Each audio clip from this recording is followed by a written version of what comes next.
Tinawagan ni Greg si JB dahil kailangan nilang mag-usap. Tinanong niya ito kung nasaan siya. Tapos na ba yung emergency niya? Sinabihan ni JB si Greg na hindi siya makakapunta ngayon. Malubha ang kalagayan ng kanyang ama dahil nabaril ito. Kasali ang pangalan ng kanyang ama sa master list. Nagulat si Greg na kabilang si General Bonifacio sa master list. Sinabi naman ni JB na naging espiya ang kanyang ama noon sa gobyerno para patumbahin ang grupo ni Timur at pinaniniwalaan niya ito. Pinabalik ni Greg ang kanyang team dahil gusto niyang sabihin sa kanila ng personal na sa kritikal ang buhay ng ama ni JB dahil nabaril ito.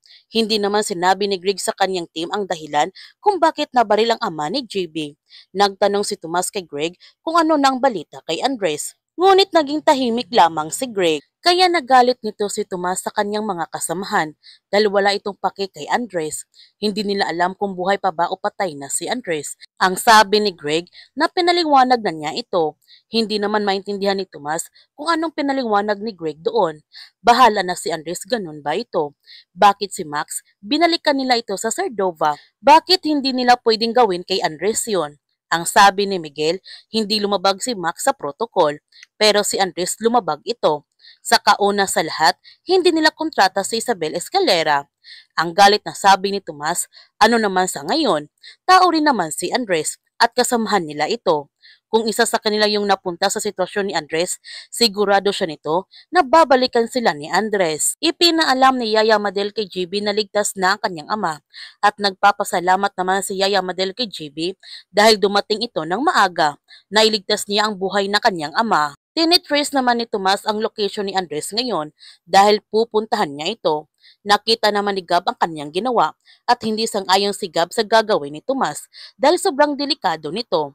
Kaya nagalit si Tomas sa pangingialam ni Gab sa kanya hanggang napagdesisyonan ni Gab na sasamahan na lamang niya si Tomas. Pero ayaw naman ni Tomas na samahan siya ni Gab at lalakad siya nito na mag-isa. Tinawagan ni Max si Andres para kumustahin ang kalagayan nito. Ngunit ang sumagot ay ang nurse. Sinabi naman ng nurse na sa kritikal ngayon si Andres.